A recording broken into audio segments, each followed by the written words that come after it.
নমস্কার বন্ধুরা, আমি বাঙালি রান্নাঘরে সবাইকে স্বাগত জানাচ্ছি। আবার একটা রেসিপি আপনাদের মাঝখানে শেয়ার করতে চলেছে, সেটা হচ্ছে মাশরুম দিয়ে ডিম রান্না করে। চলুন দেখে নেওয়া যাক আজকে রেসিপি। ওভেনে একটা কড়াই বসিয়ে তাতে দিয়ে দিয়েছি কিছুটা পরিমাণে সাদা তেল। তেলটা গরম হয়ে যাওয়ার পর দিয়ে দিলাম খুব সামান্য পরিমাণে একটু হলুদ গুঁড়ো, দিয়ে দিচ্ছি সামান্য পরিমাণে একটু লবণ, দিয়ে দেবো সিদ্ধ করে রাখা খোসা ছাড়িয়ে নিচ্ছি ভালো করে ডিম, মাঝখান থেকে একটু চিড়ে চিড়ে দিয়েছি।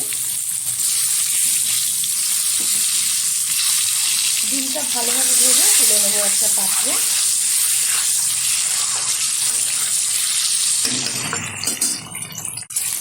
ডিমগুলো সুন্দরভাবে ভাজা হয়ে গেছে, তুলে নিচ্ছি একটা পাত্রে।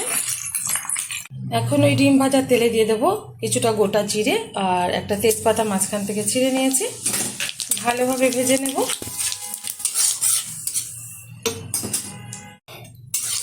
ভালোভাবে ভাজা হয়ে গেছে, এখন দিয়ে দেবো এর মধ্যে টুকরো করে রাখা আলু, ভালো করে ধুয়ে পরিষ্কার করে নিয়েছি।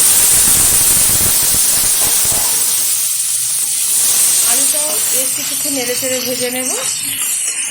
দিয়ে দেবো এর মধ্যে 1 চামচ হলুদ গুঁড়ো, 1/2 চামচ মতো উঠেছে, আর 1/2 চামচ মানে 1 চামচ হলুদ গুঁড়ো ব্যবহার করলাম। এবার ভালোভাবে আমি ভেজে নিচ্ছি আলুটা।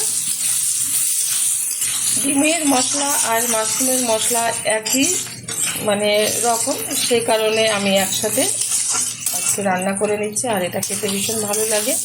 যদি আমার এই রেসিপি ভালো লেগে থাকে আপনারা অবশ্যই আমার চ্যানেলটিকে সাবস্ক্রাইব করবেন, লাইক করবেন, শেয়ার করবেন।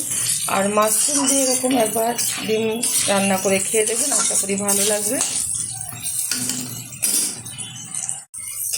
ভালোভাবে আলুটা ভেজে নিয়েছি, এখন দিয়ে দেব এখানে কুচিয়ে থেতো করে নিয়েছি পেঁয়াজটা, বাটিনি, একটু শিলনোড়ায় থেতো করে নিয়েছি বড় সাইজের একটা পেঁয়াজ দিয়ে দিলাম। দিয়ে দিচ্ছি একটা টুকরো করে রাখা টমেটো, ভালোভাবে একটু নেড়ে চেড়ে নেব বেশ কিছুক্ষণ।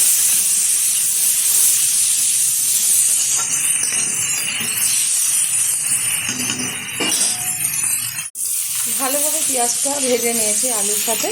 এখন এর মধ্যে দিয়ে দেবো জিরের গুঁড়ো, দিয়ে দিচ্ছি পেস্ট করে রাখা মানে পেস্ট দিয়ে দিচ্ছি আদা রসুনের।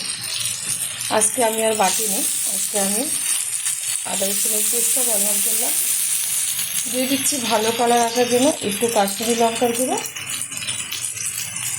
দিয়ে দেবো ঝাল লঙ্কার গুঁড়ো 1 চামচ, দিয়ে দেবো পরিমাণ মতো লবণ। ভালোভাবে এবার কষিয়ে নেব।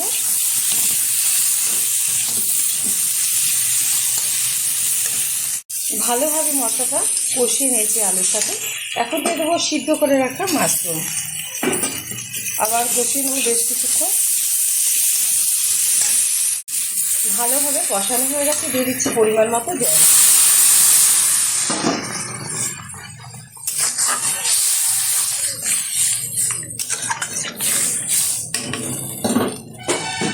দিয়ে দেবো ভেজে রাখা ডিম, দিয়ে দিচ্ছি সামান্য পরিমাণে একটু গরম মশলার গুঁড়ো,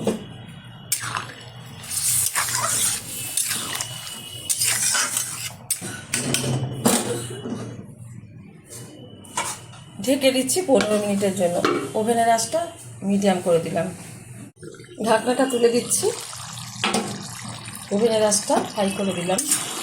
সুন্দরভাবে কিন্তু মাশরুমটা হয়ে গেছে, আলুটা খুব সুন্দরভাবে সিদ্ধ হয়ে গেছে। এরকমই রাখবো, এর থেকে আর বেশি টানাবো না। নামিয়ে ঢেলে দেবো একটা পাত্রে। অবশ্যই আপনারা ট্রাই করবেন। দেখা হবে পরের ভিডিওতে নতুন কোনো রেসিপি নিয়ে। ধন্যবাদ।